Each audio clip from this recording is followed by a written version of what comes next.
स्वतंत्र प्रकाशन साहित्य की सभी विधाओं में लगभग पुस्तकों का प्रकाशन करता है, लेकिन सिर्फ पुस्तकों के प्रकाशन तक हम सीमित नहीं हैं। हम ऐसी विधाओं की तलाश भी करते हैं जो अब लोकप्रियता जिसको हासिल नहीं रही, या ऐसी विधाएं जिस पे लोग अब कम लिखते, पढ़ते, बोलते, चर्चा करते हैं। उन्हीं में से हमने एक विधा को रेखांकित किया। वो विधा है रेखा चित्र। महादेवी वर्मा रेखा चित्र लिखती थी। राम वृक्ष बेनीपुरी जी के रेखा चित्र बहुत ही प्रसिद्ध रहे। इस तरह से रेखा चित्र में बहुत सारे साहित्यकारों ने योगदान दिया, लेकिन पिछले कुछ दशकों से हम देखेंगे कि हम संस्मरण तो लिखते हैं, लेकिन कथेतर गद्य की अन्य विधाएं जैसे रेखा चित्र या डायरी ये इतने प्रसिद्ध नहीं रह गए।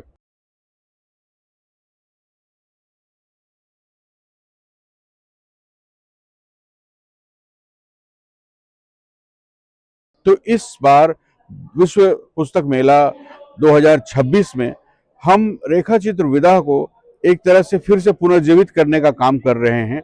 देश के 9 नामचीन लेखकों को से हमने एक ही विधा में पुस्तकें लिखवाई हैं, जिसका अभी लोकार्पण 3 दिनों के बाद 15 जनवरी को इसी लेखक मंच से इसी विश्व पुस्तक मेले में होने जा रहा है। इसमें गिरीश पंकज जी हैं, प्रताप सहगल जी हैं, नर्मदा प्रसाद उपाध्याय हैं, विभा रानी हैं, डॉक्टर स्वाति चौधरी हैं, और संदीप तोमर हैं, मीना झा हैं, और एक नौवां लेखक, अदना लेखक मैं भी हूँ, सुशील स्वतंत्र।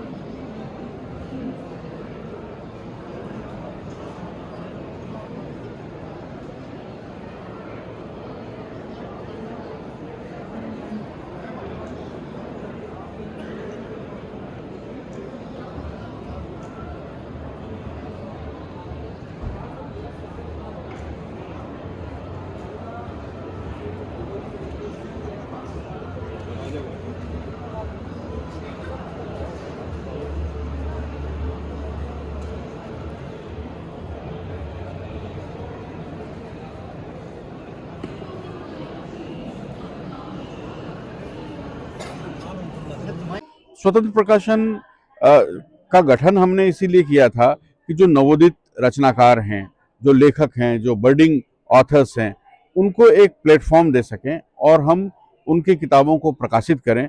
क्योंकि स्वतंत्र प्रकाशन का मानना है कि रचना स्तरीय या स्तरहीन है, ये तय करने वाला प्रकाशक कोई नहीं होता, ये तय करने वाला पाठक होता है। तो प्रकाशक अपनी भूमिका एक सेवादाता की तरह निभाए और अपने लेखक और प्रकाशक पाठक के बीच प्रकाशक एक पुल का काम करे। इसी उद्देश्य से हमने स्वतंत्र प्रकाशन की स्थापना की थी।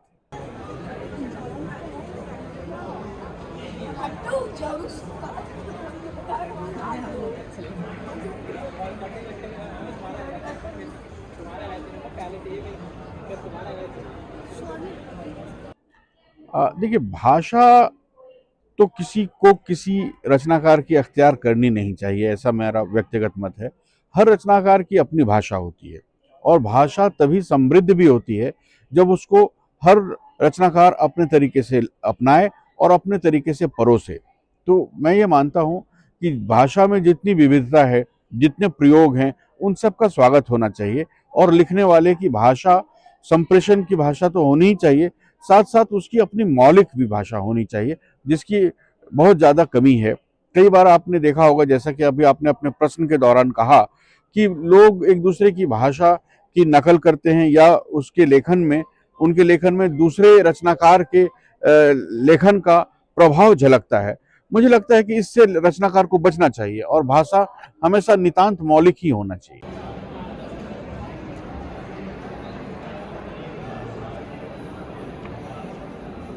हमारे यहाँ निःशुल्क पुस्तक प्रकाशन योजना है।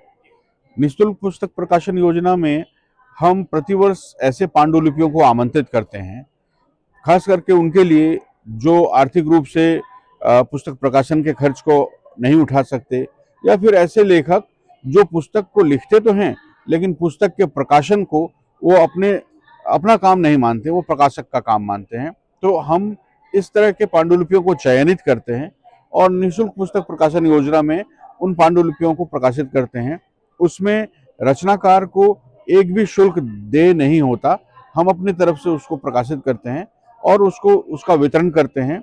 लेखक को हम लेखकीय प्रतियां देते हैं। इसके अलावा ये इस योजना में हमने पिछली वर्ष भी 100 पुस्तकों का प्रकाशन किया। इस वर्ष फिर हम पांडुलिपियों को ले रहे हैं। तो एक तो ये है कि हम लोग निःशुल्क पुस्तक प्रकाशन योजना से के माध्यम से उन नवोदित रचनाकारों को भी प्रोत्साहित करते हैं जो अभी अभी लेखन की दुनिया में आए हैं और अच्छा लिख रहे हैं। तो ऐसे लोगों को हम चयनित करके उनकी किताबों को पाठकों के सामने लेकर आते हैं। आपने कहा जैसे कि अंग्रेजी के शब्द हैं, मैं तो कहूँगा कि सिर्फ अंग्रेजी ही नहीं, हिंदी भाषा जो आज प्रयोग होती है उसमें पर्शियन भी है, उसमें अरबी भी है, उसमें उर्दू भी है और उसमें देश दुनिया के तमाम भाषाएं हैं, पुर्तगाली है जो शामिल है, जिसको कि मिला करके अगर आप कोई उपन्यास पूरा करना चाहें या कोई कहानी पूरी करनी चाहें, यहाँ तक कि जो बोलचाल की भाषा है वो भी पूरी तरह से अगर हम शुद्ध कहें, अब जैसे कि लड़का है, बच्चा है, ये सारी जो है हिंदी की भाषा नहीं, शब्द नहीं है, लेकिन फिर भी हम उनको अपने आम रोज के बोलचाल की भाषा में प्रयोग करते हैं। तो इसीलिए भाषा को शुद्ध करने के फेर में ना पड़ करके भाषा संप्रेषण की हो, इसका ध्यान ज्यादा रखना चाहिए।